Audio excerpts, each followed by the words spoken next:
The Republicans are up to their old tricks again. They're trying a sleazy maneuver to further deregulate Wall Street. Huffington Post reports on this, quote, House Republicans are angling to slip two pieces of bank deregulation into a major highway funding bill that is expected to pass with broad bipartisan support. Republicans are trying to remove tighter regulations that were imposed on banks with at least $50 billion in assets after the 2008 financial crisis. They also are aiming to weaken the Consumer Financial Protection Bureau, a brainchild of Senator Elizabeth Warren, which has worked to prevent big banks, payday lenders, and other financial firms from ripping off households. They continue, the GOP doesn't need Democratic votes to pass the broader highway bill. It has a wide majority in the House, but while securing federal highway funding is a top Democratic priority, controversial riders like the bank deregulation items may prompt a veto from President Barack Obama that would be impossible to override without Democratic aid. The riders could also serve as a potential test of new House Speaker Paul Ryan and his willingness to use major legislation to ram through conservative priorities.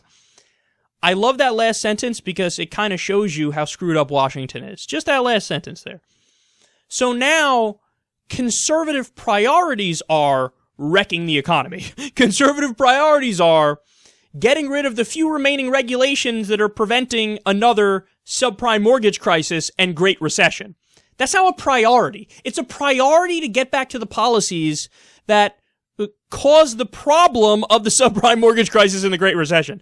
If those are conservative priorities, they are empirically wrong. They are empirically bad for the country. There's no debate about it. It's not a matter of opinion. You're simply wrong if you believe in these so-called conservative priorities.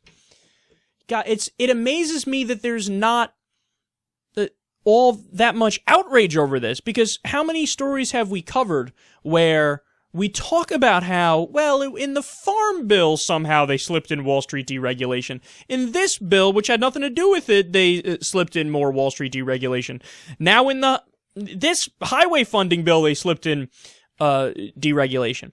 And every step of the way, as far as I know, I'm one of maybe a handful of outlets that's come out here and said, the next time we have a crash, when people say to you, come on, I don't understand, I thought everything was good with the economy, I didn't see, there were no indicators that something bad was going to happen. When they say that, understand, that's not true! I've been screaming all along at every single one of these articles that lay this out in detail.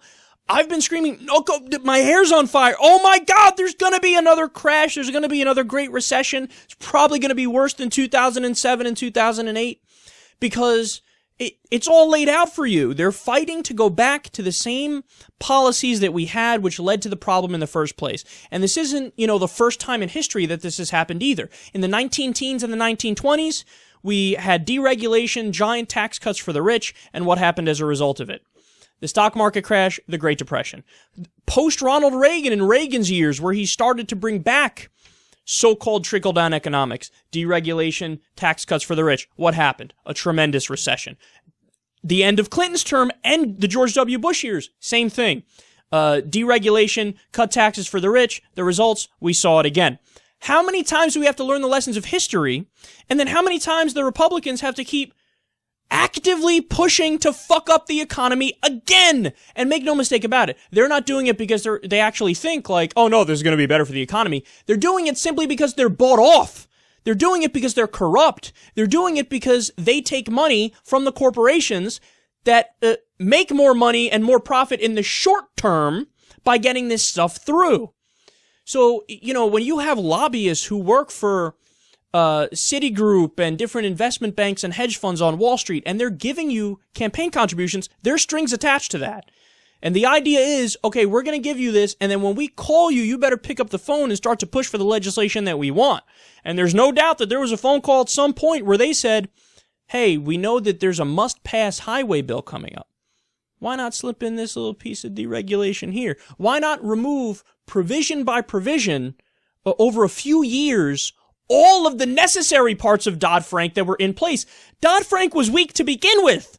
Historic financial reform, my ass.